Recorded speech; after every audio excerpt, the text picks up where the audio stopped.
Welcome to this week's episode of the And Both podcast. My guest is Katie Huey. She specializes in exploring the intersections of lived human experiences and business needs, believing the world needs more leaders who embrace the complexities of being human while also striving to make a positive difference in the lives of others. She's a certified grief educator, an ICF accredited coach, and a graduate of Stanford's Applied Compassion Training, and has worked with leaders and teams in the industry since 2011. Katie is it was a wonderful conversation to have because it really is centered around holding space and holding space for tough conversations. I've had a few guests on the show where the topic has been about grief, and this is another one.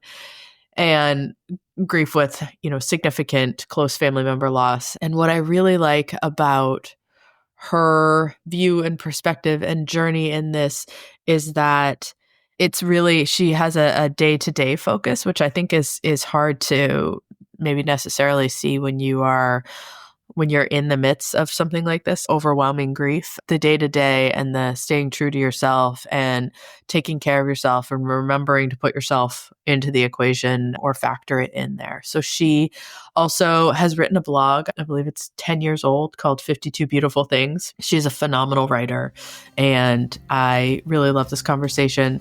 If you are interested, I believe that her blog is actually being turned into a book, and we'll post all of that information as it comes out. But she is a mom of one and an amazing guest, so please enjoy.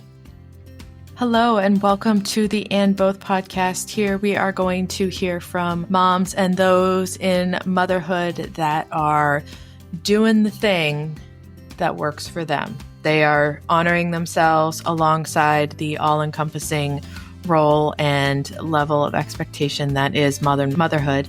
And we are going to hear from as many different people as possible in their own experience. So you can find people to relate to. You can hear stories that will make you laugh, make you cry, all of the above. And that we will come together as a community to support one another in a way that is holistic and honoring of the woman and the mother as a whole. Hello and welcome back to the And Both podcast. I am here today with Katie Huey. Katie, thank you for being here and welcome. Yeah, thanks so much for holding space for the conversation today. I love holding space. That was one of the alternative titles actually for this podcast. Oh, nice. Yeah. So really we're like right out the gate in a good spot. Will you tell everybody about you? What do you want people to know? Yeah, sure. I wear lots of different hats throughout the day. I work in leadership development, but I really have a passion for helping people find compassion for disruptive life experiences. And that can mean a lot of things for a lot of different people. But whether you're handling current events or the loss of someone you love or the loss of a job or loss of identity, I really like having conversations with women and leaders around how do we integrate these parts of ourselves that might be harder to hold as we think about the future we want to create. I'm in Colorado and I have a small kiddo, so I'm also asking these questions of myself. How long have you done work in the leadership and grief space and all of that? How, like that, you've been doing that for longer than you've been a mom, right? Because your kid's little. Yes, I've been working in the organizational development world for about 7 years, and I kind of stumbled into that space. In 2016, I had taken what was a dream job on paper to work at a nonprofit branding agency, and that was in January of that year. And then in March of that year, my dad died unexpectedly at the age of 58. And I was in my late 20s, and it became pretty clear that I wasn't the best fit for that role, especially after that loss. So I was let go from that job. And then that year, my husband lost his job as well. So 2016 was definitely what I call a fall apart year. And as I was stumbling and trying to figure out where do I want to be, I actually went back to work for the person who acquired my dad's business. And I was there for about 1.5 years. And after that stopped feeling good and was kind of more painful than helpful, I started looking for a different job. And I ended up working at the company that I work for now and became an admin And I've been there ever since. So, it's one of the smaller companies where you get to wear a lot of different hats, but I work with emerging leaders and I'm a coach. And so for me, both my grief story and curiosity about how leaders are equipped or not equipped to have these difficult conversations has become a passion of mine. And as the world continues to change, I think there's a lot of gaps and opportunities for people to fill that space. We're not sure what to say. I'm still not sure what to say when people go through hard things. But I know that based on my own experience and from the stories of thousands of others, how you show up in those moments really makes a difference. Mm-hmm. Yeah, I think that, that acknowledging that you don't always know what to say. I have yet to meet a single person who's like, yeah, grief, compassion, like all of that. I know exactly what to say. Like I've got it down, right? Like it's just sort of one of those, like, there's so much nuance that happens when you are the person going through it and you are the person, like, I feel like you can't really know someone well enough, even if you know them really well when they go through grief, because it's such a process that varies by who you're grieving for and how that's all going down, that there's always sort of a divide there or a gap. Yeah, it makes me think there's a Harriet the Spy quote from Old Golly, but the gist of it is there are as many ways to live in this world as there are people in it. And I think the same is true of grief. And even, to your point, depending on the loss or the disappointment, we're all going to have different reactions. So I think, though, that is the solid foundation of saying, I'm going to be human in this and I'm going to be imperfect. So in my work as a coach, a lot of times, rather than saying, what should I say? It's what do you want to say? And, I'm not an HR person. I know there are policies and legal things. And I think a lot of times people get afraid of crossing those boundaries. And there's, of course, good reason for those rules. But I'm really more of a common sense human coach of like, what feels good to you in this moment? Because if you're not comfortable, like, can we just name that? I'm a writer as well. And one of the things that really bugs me it continues to bug me, and it bugged me at the beginning, was when people would say there are no words, which I think is a phrase we hear all the time in our culture. But if we take that on a slant a little bit and say, I don't know what to say, that's 5 words that are very different. It takes the shame away from, I got nothing for you, to like, wow, this is complex and hard and I'm going to sit with you. I mean, I guess I tend to be a little verbose. You can tell I'm rambling a little, but I think it's great. There are plenty of other phrases that we can replace that with, particularly when people are struggling.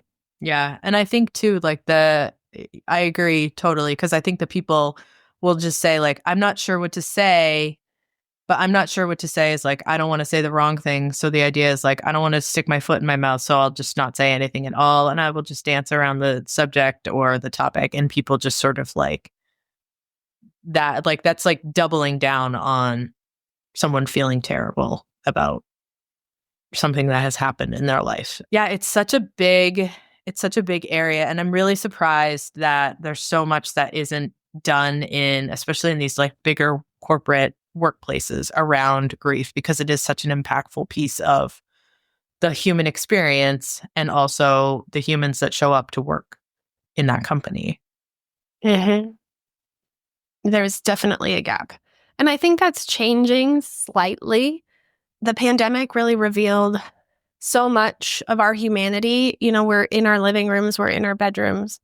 But I think there's a new opportunity that's been revealed of this is going to be present with us for a long time. I've been talking about the tentacles of the pandemic. Like, while we might be done with, I don't know, isolation, I guess, the tentacles are still so present. And there's a bereavement multiplier where they say that for every person who lost someone, 9 people are intimately grieving. And so when you do the math just on those people who passed during the pandemic, that's over 9 million people who are intimately in the first few years of loss. I lost my dad 8 years ago, but in March, I always feel sad. And so there are different interventions and different supports that you can do. I'm going to call it the long arc of grief, which I think might be a Hope Edelman quote, actually. It's not just get through the first year and then you're done. So how do you want to show up and create space where that might be okay? And I'm a person, like, I love talking about it. I love talking about my dead dad. And even that phrase causes people to cringe a little bit, but that's my reality. And not everybody's going to have the same response. And I think that's where it gets sticky. Mm-hmm. Yeah. I am coming up on my 1-year anniversary of my dad passing. So when I was looking at, I was like looking at some of the blog posts that you had written and the work that you do, like before this, I was like, I think this is interesting because, there's a million different circumstances around losing someone, and what that relationship is and how you move forward depends on a lot of those factors that are already set. So yeah. And, I think too, like the one thing that I've learned in this whole process is that sometimes grief looks so different day to day. Yeah. And I think that people want to see a trend. They want to see a trend of like, okay, this is like the bad part, but then you're going to get into the like things will be okay, and you're going to get better. And they don't realize that grief kind of looks like, when you give a toddler a crayon on a piece of paper. Like it's not, there is no straight line. You go forwards and backwards, up and down. Sometimes it's like, like I went and picked up my dad's ashes from the funeral home and buckled him into the passenger seat of the car, and like we had a whole conversation. But then at other times it's like, what are we doing here? Like, what is all of this? So you go from these highs and these lows, and everything happens in all these different quadrants of the human experience. But people are like, I don't know how to deal with that. So they're like, but you were fine. Aren't we moving on? And you're like, right. I don't know. No, not quite yet. I'm so sorry for your loss. 1-year anniversary is a big one. What was your dad's name? His name was Jim. I love your image of the toddler with a crayon. It often feels out of control and it doesn't stay on the paper, right? Mm-hmm.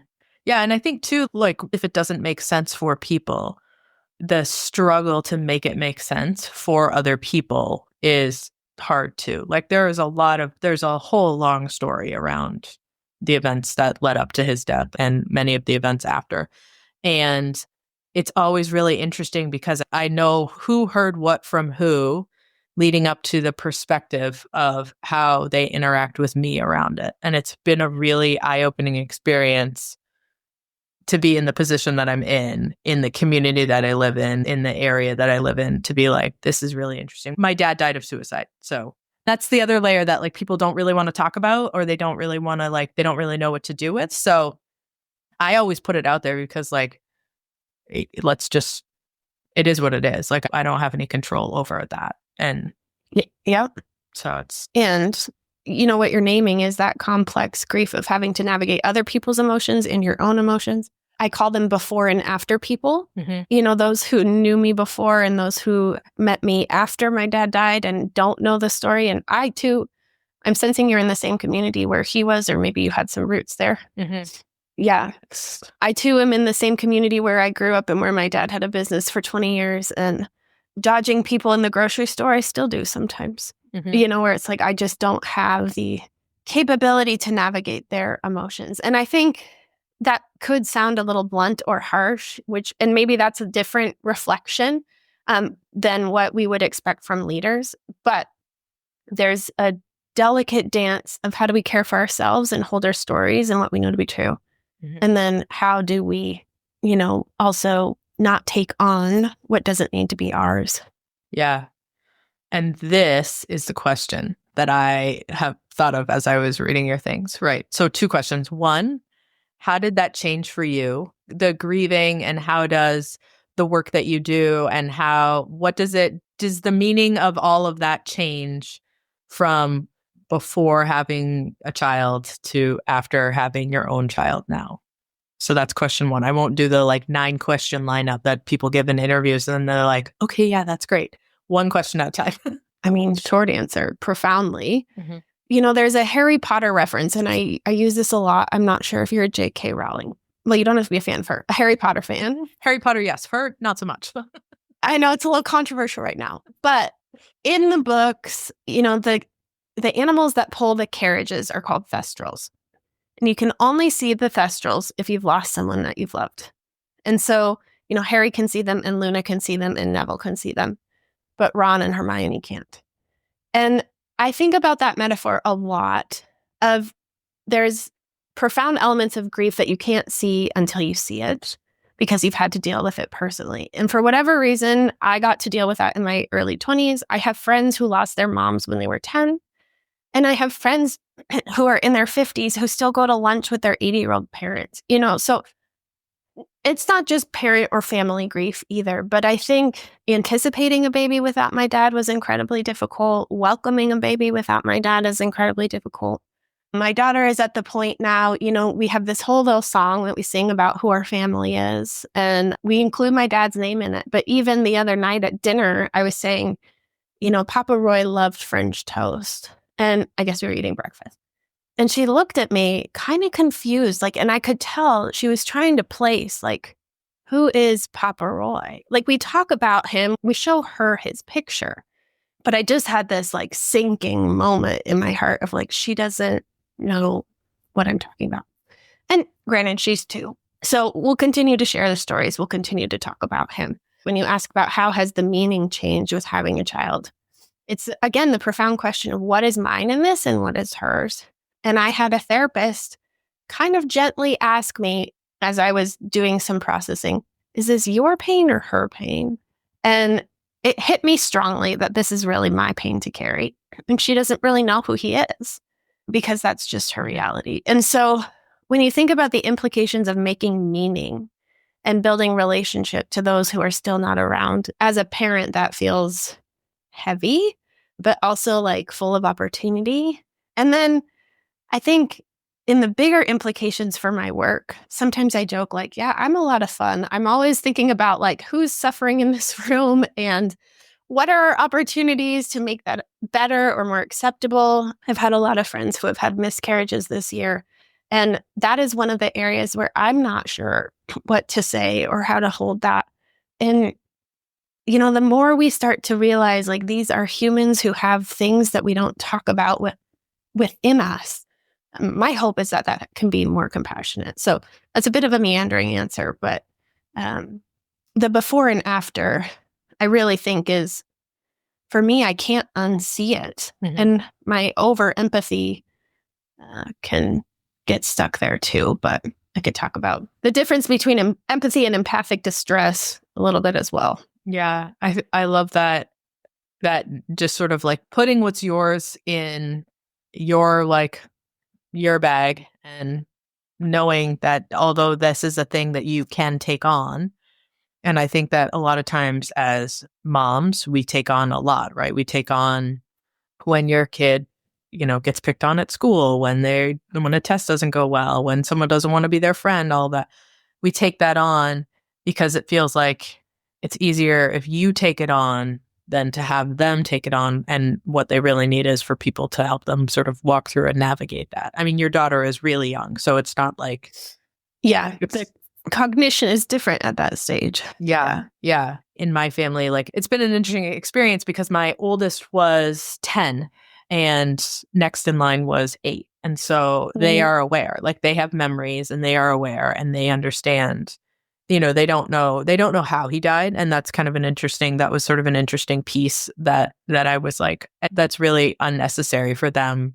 Sure. To know how he died. They just need to know that this was his choice and that, we can walk through the ramifications as a family in our own way and talk about it. And, sometimes I feel and I don't know if you feel this way, but sometimes I'm okay, little toasty on the big things right now, would really love to have, some sort of slip inside splash pad, movie night, whatever that comes with this. But then I think that holding the space for them, not knowing whether or not it's going to be a day where things are kind of crashing down and everything feels really big and they're the toddler with the crayon. I think that's a hard piece to navigate too as a parent. Yeah. And as a mom, for sure. Have there been resources or things that have helped you that you continue to go back to? Yeah, I think that I have a really great friend who is a social worker who has a grief specialty. And so she had a lot of resources that I leaned on early on. And then working with, I see a therapist every week. Yeah. And she has a specialty, a postdoc in grief, which was really helpful. It wasn't something I was looking for when we started working together because it's been a minute, but it's really interesting to hear people that live in this space professionally to sort of be able to be in there with you, but without being in there with you. And I think that that's what's really amazing about the work that you're doing is like you can be empathetic, but not drown in your own empathy.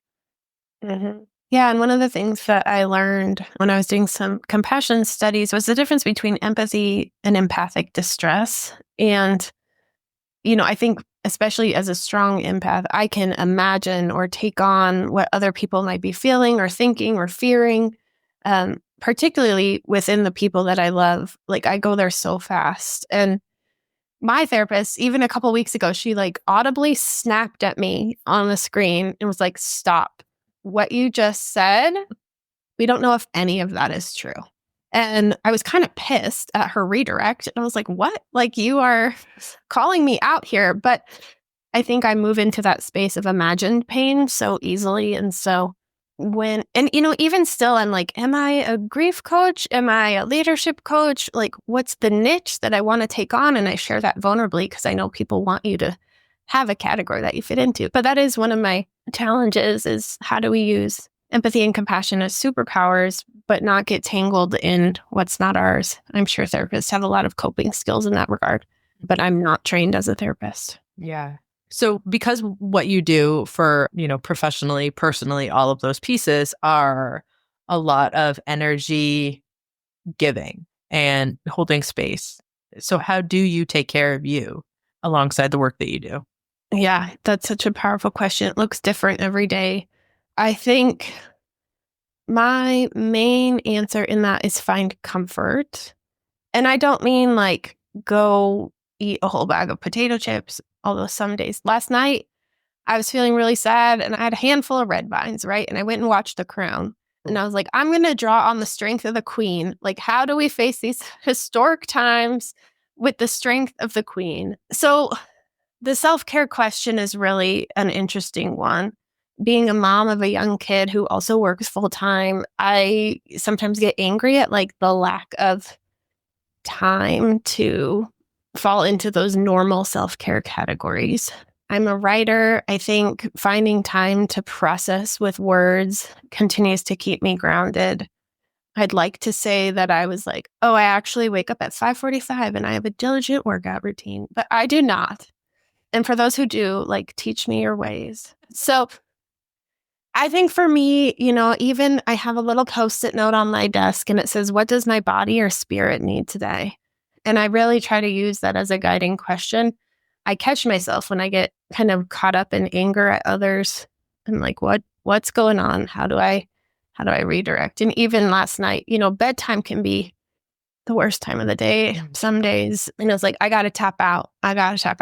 This is not going well. So I don't have a 6-step plan to Katie's self-care, but I know that, again, finding comfort and going back to the basics, a warm cup of coffee. It's nice when I can wash my hair. And then that might sound depressing, but it's also just, I think, real and freeing when there's so many messages around like, you're doing a shitty job at taking care of yourself. Then the Instagram influencers get to you. Mm-hmm. So I love that answer, all of it, because I think that there is such a push to automate self-care. And when we automate something, we take all of the feeling out of it, right? So it's like when people are like, my 6-step or my morning routine or my whatever, I think that people can thrive in things like habit stacking and people can thrive in routine.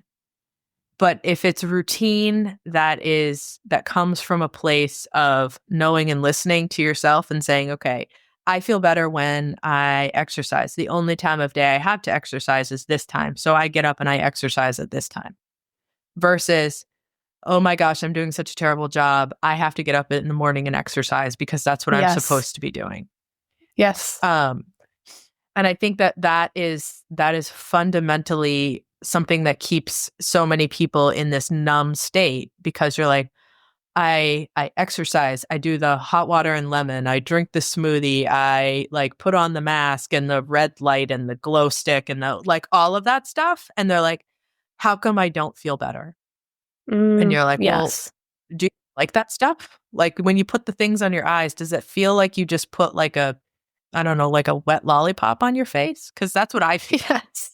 Like I put those Yes. things on and I'm like, no, I've had enough like boogers and like sticky things stuck to my face. No more touchdown. Yeah, like the last thing I'm going to do is like affix something to my face that makes me want to crawl out of my own skin. But I think that that's like people are like, I am so overdone on all of this that I just need to like go through this process that this person is telling me that I need to go through, and then I will be fine. But you forgot you in that whole process. Mm. There's so much wisdom in that last statement. And there's so much wisdom there. Because I think women, again, get fed so many opportunities to make themselves small, to push, and again, I'm curious about your and both title. But as I was thinking about like what we're going to talk about, one of the things that I've really been struggling with is this idea of ambitious motherhood. Mm-hmm. What does it mean to want big things for your family, for yourself, for your career, for the world, when we get so many messages around our perceived capacity? And I think one of the things that I try to talk about is how can we do this more gently? How can we show up in a way where we are not gritting our teeth to get through the end of the day? And I don't know how many people are really in that tense posture. I have a tendency when I'm stressed to totally grip my hands, like clench palms. And my mom is always gently like unfurling my fingers. But that's totally my tell. It's like, oh, look at my palms. What am I to grit through or get through? So may we all be a little bit more gentle in partnership with our ambition. Yeah, I think that was the question that I forgot. It was like, so when you're in the grocery store and you see somebody and you're like, nope, not going to do it. I think that is a fundamentally female problem. That is not our responsibility. That is handed to us, that shoved at us and told that like, we need to be the ones that moderate ourselves. I mean, you moderate yourselves all day long, right? And then something massively profound has happened in your life. It shifts your center. It does all of these things that just rearrange your insides, or might feel like they rearrange your insides. But yet there's still this expectation that you are going to gather yourself, be in control, hold space for someone else when you are the person that needs people to hold space for you. So I wonder, like, when you get to that space when you're in the grocery store and you're like, nope, not going to do it. What is your thought after that when you leave the grocery store? Is it like, ooh, dodged a bullet, or like, oh, I probably should have gone and talked to them? Oh, I guess it depends on the person, but probably somewhere in the middle, and I really think I do a pretty good job of like, don't have capacity for that. But I'm smiling a little because if we sat down in a group of 10 women, like I think all of us would have a like, nope, not doing that today story. So for me, it's not so much the struggle of like, I don't have capacity for that right now. But I think when I think about the transition to being a mother, there are other categories where that's more difficult for me. How do I not let people down?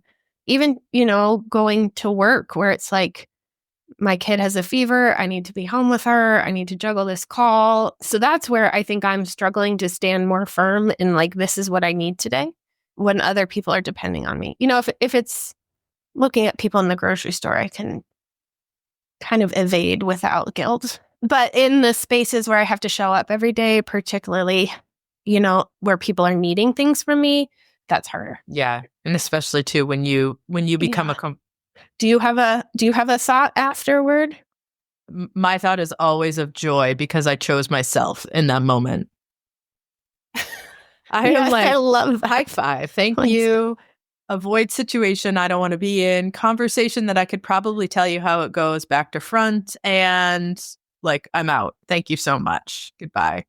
I think Is it Emily Vondi on Instagram? She has all this funny motherhood stuff. She just had one about like running into her high school bully at the grocery store and how, the mental gymnastics that she had to do and how she felt when she left. So that's what that made me think of.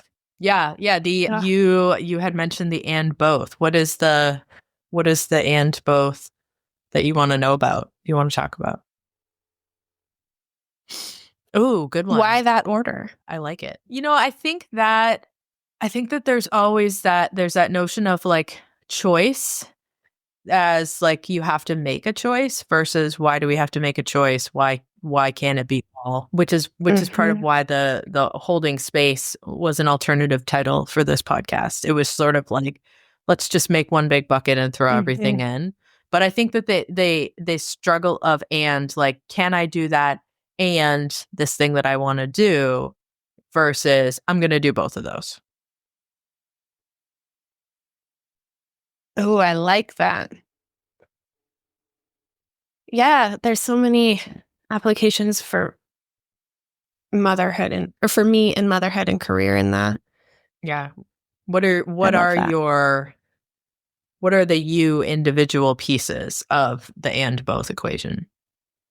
I think for me, I've been writing a blog for the last 10 years called 52 Beautiful Things. And it started the year my grandpa died, actually. And I don't know, it's turned into a bit of a coming of age experience. But, over the last 10 years, I lost 2 grandparents and my dad, and we had a pandemic, and I got married and I had a baby. And we went through, just a lot as a world and a country and a family. And so there's a quote, I don't know who it is from again, but, it's everything is beautiful and I'm so sad. And I think I would actually, in a similar vein, flip those of like, I'm so sad and everything is beautiful. And so this blog has been a gratitude practice of like looking for things that are good in a world that suggests otherwise. And I'll often say, both can be true. And even this weekend, I was at a baby shower and the woman is getting ready to welcome her second baby. And so we were going around and people who had 2 children were offering advice. And one of the things someone shared was that they felt really guilty because this was so hard and they were having a hard time, but they wanted this.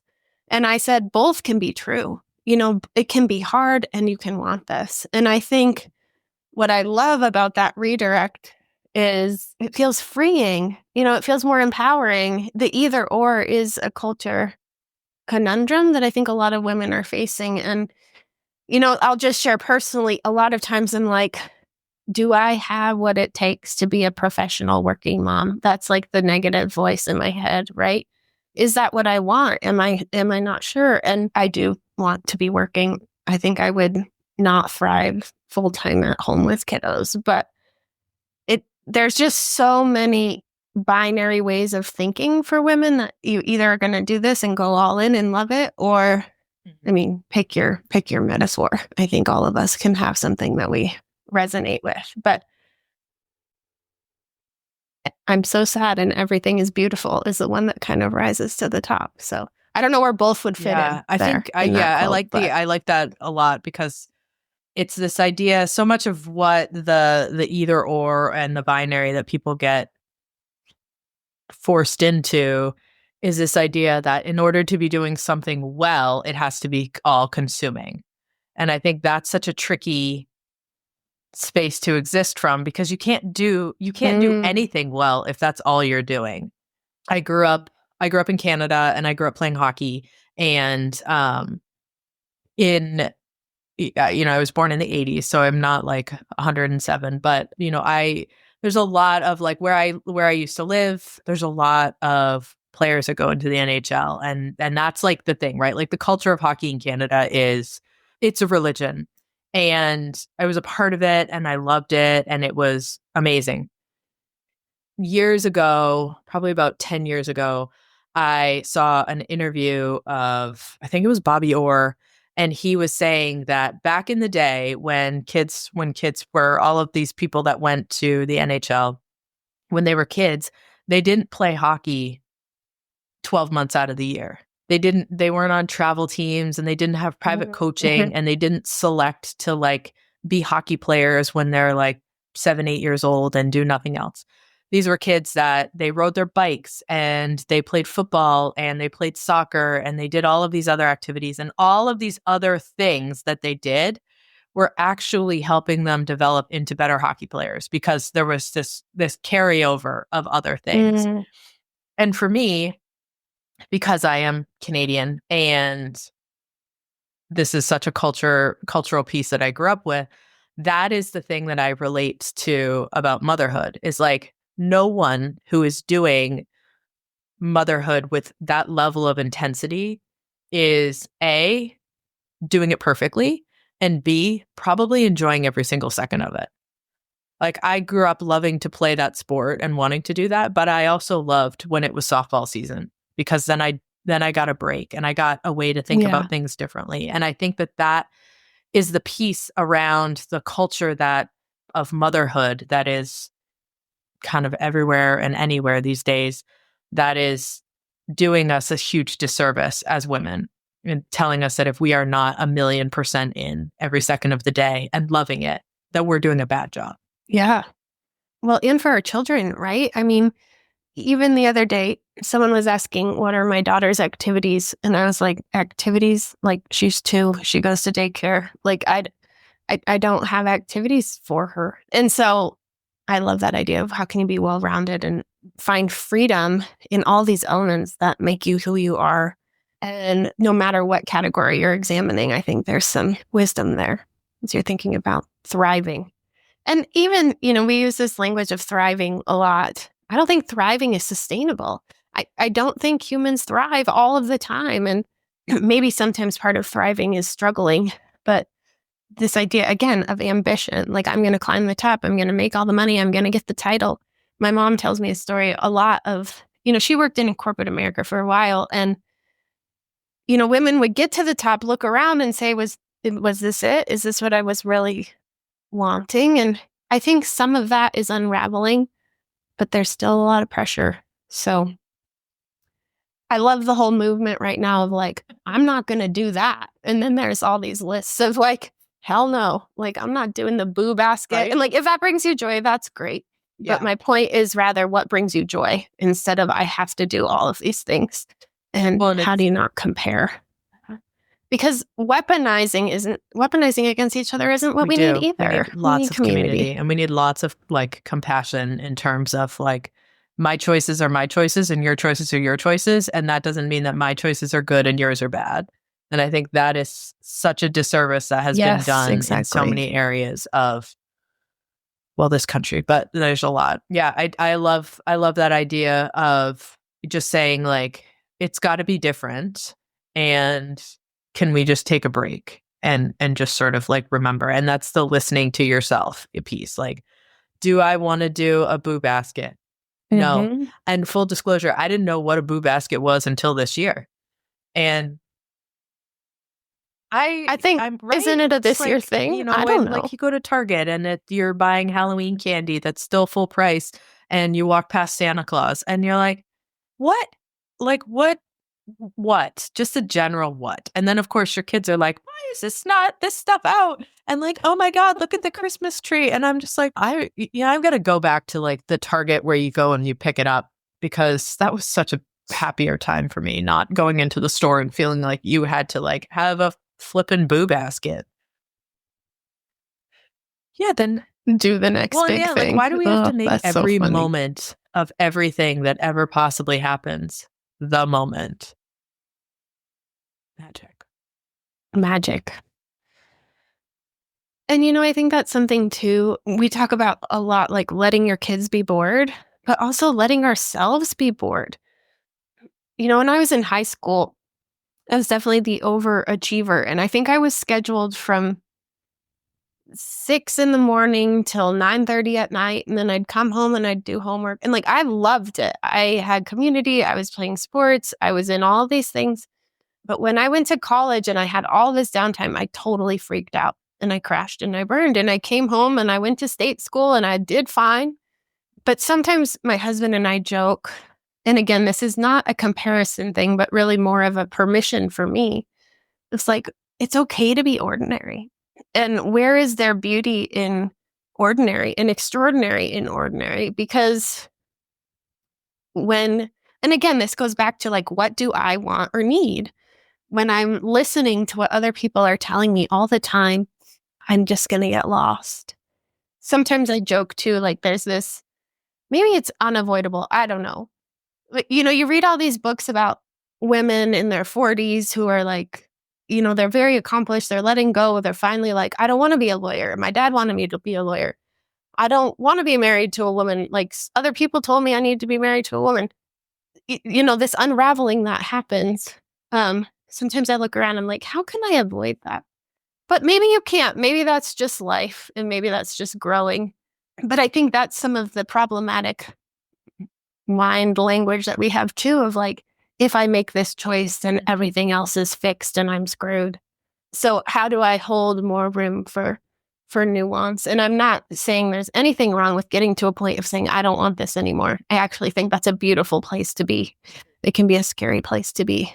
But I wonder, how can we tune into ourselves sooner so that it's less dramatic or traumatic when we come to those places of, I don't know who I am used anymore. to work with patients as a therapist, as an OT, not like a therapist, but, and, you see people after accidents and injuries and strokes and all sorts of, like amazingly unexpected life events. And there's not a single person that I ever worked with who was like, I want to get back to, like, I want to climb Mount Everest, right? Like that was never anyone's goal. People were like, I want to just be able to get up and get dressed in the morning. I want to be able to like take my kids to the bus stop. I want to be able to make my own like meals or whatever. And so that for me, it was always like, why, yes, it's great to have goals and yes, it's great to want to achieve things and set your sights on something. But when it really comes down to it, being able to live and exist in a world in such an ordinary way is really profound. Just all on its own. Amen. We take so much for granted. Health is like the biggest thing that and I think that's, physical health and mental health, definitely huge taken for granted situations happening there. Yeah. And going back to gratitude. So what does the future look like for you? What are the going forward pieces? That's a big question. I just launched that blimp right into your lap. I mean, any of it, I think. Because I think, you deal with and you work through and you help people work through these like massive changes and these massive pieces that are going on in their life. So like, I feel like sometimes what happens is when you're in this space where like everything is big all the time, it's easy to have that be not the measuring stick, but the, the guidelines, right? So like, what are your next pieces, given that you do big work? Yeah. I'm like, wow, I'm going to have to chew on that. But I'll answer that in several different ways. So I'm continuing to ask questions about who I want to be when I grow up and what impact do I want to make. I love working with businesses who are in the purpose-driven space. And I know that's a bit of a buzz phrase right now, but leaders and teams who understand that like there is more going on at work than just making money. I'm also working on my book. And so I'm turning my blog into a book and hoping to, sneak time in. I'm working with an editor right now. So I'm going to be self-publishing that. Let's just say in 2025, we'll commit to that. I hope. Even I say that with a little bit of whispering, but really trying to strive for that. And I use a lot of quotes, I guess I'm pulling upon. There's a movie, Dan in Real Life. It's Steve Carell, and he's talking about parenting. It's an old one, probably back from 2007, 2008. And he is a columnist, and he writes on parenting. But at the end of the movie, spoiler alert, one of the last lines is, what is the advice that we should give our young people today? And his advice is plan to be surprised. And so as I think about what the future holds, maybe this is tainted by grief a little bit, but it's hard for me to believe in a positive future at times because my dad died suddenly. he had a heart attack and it was totally unexpected. And so I'm still learning to trust the universe as those things unfold. And it's hard for me to imagine a future where like good things are happening. So I'm doing a lot of work in that realm for myself. But when you asked, about what meaning I've been making, David Kessler has a new book where he just added the 6th stage of grief, finding meaning. And one of my curiosities or guiding questions, I think, for these next 5 years of my life is how will I be using this story to help people make their stories more okay? And, even as you're sharing about your loss and the implications that it's having for young children, at times I feel very ill-equipped. Like, wow, I haven't had to have those conversations yet. I haven't had to navigate that yet. But I think finding spaces where connections can be made, whether that's in a one-on-one conversation or group coaching or a team workshop, helping people write. I also lead writing workshops to help people find their own words for their grief experiences, especially in a society that says we have none for them.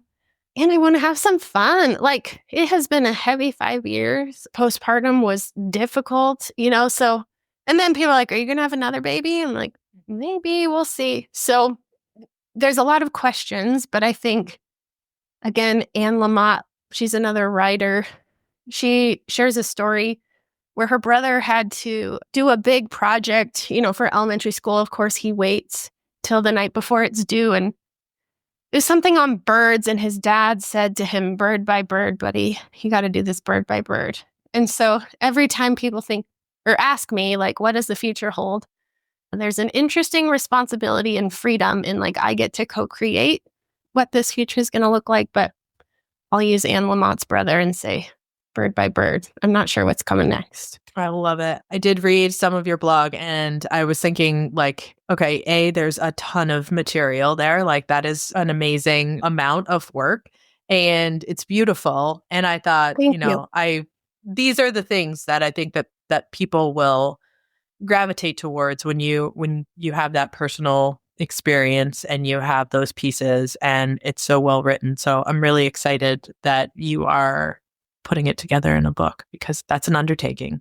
It is. Thank you. Yes. And the other thing that I think women say a lot, going back to this self-care or self-projects, is like, I just got to carve out the time. And every time I hear that, I just imagine like lines of women with machetes trying to carve out time for things that they actually like doing. And I catch myself saying it too, but it's so funny. I'm going to take away this idea of like, screw the routine, but people are like, well, what's your writing routine? How are you committed to this? And so I'm committed to bringing it forth in the way that it needs to, not because I sit down at my desk from 5 to 5:45 every morning. So may you put your machete down and just choose instead what you want to do. Yes. Yes. Yeah. We need a strainer, not a machete. We need a strainer. And we just decide the holes that the things fall through. Oh, I like that too. And like, how can I change that metaphor? You've got a lot of wisdom. I really appreciate your perspective. It's helping me too in this conversation. Oh, thank you. Be more kind for myself. Yeah, I just think that we all have to. This podcast came out of a space of, we truly came out of the pandemic in this idea of like, I was home in my house for so many years with young kids and you can't watch the news and you can't meet people and you can't do all of this. And it's just that profound feeling of there is not a lot of community and people are making different choices. And it just feels like you're sort of standing there while the world is swirling around you. And I promised myself that when we all got out of it, like my kids and I, and we all got out of it and they were back into school and everything had sort of like settled or gone back to some sort of routine, that I was going to start this so that people would be able to hear conversations that made them feel less alone. And so that's always the goal. So thank you for being here. Yeah, thank you for having me. It's a beautiful mission and we need each other. We need more community, more compassion, and more, less IMAS, unless IMAS are your thing. That makes me think I just got sent an ad for frownies. Have you heard of these? Have you tried the frownies? Do I need to buy frownies? I don't know. What Instagram's telling.